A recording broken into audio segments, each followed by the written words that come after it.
orang PM akak, ya Allah, cakap akak terima kasih lah, diorang bosan duduk kat rumah kan.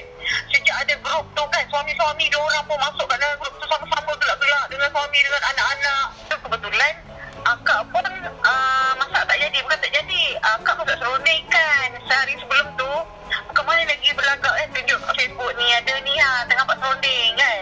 Lepas tu buat serunding tu akak solat Zuhur, lepas tu tertidur, serunding tu hangus. Jadinya akak ni tak adalah tunjuk kat Facebook. Jadi segan kan tak tunjuk kat Facebook kan, serunding dah hangus kan. Lepas tu scroll Facebook, nampak lagi orang lain pun masak, macam masak ikan lah, hangus lah, apalah kan. Lepas tu dia spontannya akak pun ada status. Akak cakap lah, rasa macam nak buat grup masak apa tak jadi hari ni lah.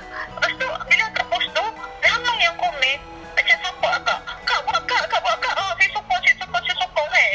Lepas tu ada kawan akak yang dekat grup tu yang baca akak punya tu status tu, dia pun komen. Lepas tu dia terus spontannya dia pun create macam untuk akak benda tu. Assalamualaikum, mereka kat shilling tu lah bagi akak.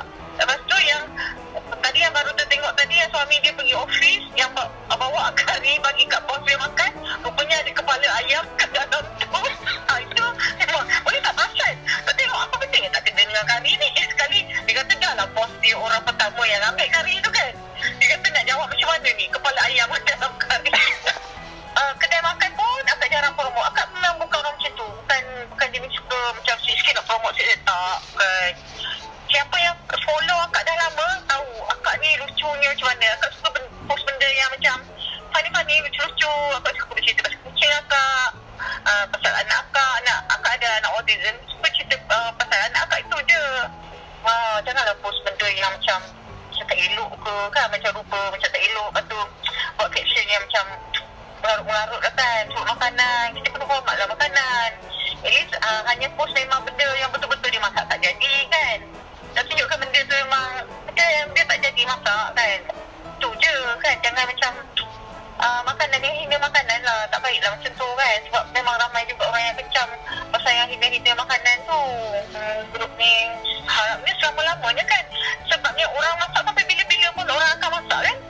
Orang akan tak stop masak kan. Daripada macam kadang-kadang macam ni, bila dia post benda yang tak jadi, kita orang yang pandai ni dia akan komen, oh macam ni rupanya buat dia, macam kita perbaikilah dia punya, kita ajar dia balik kenapa dia buat tu tak jadi, terlebih ke bacuhan dia tu salah ni ke salah tu ke, macam tu.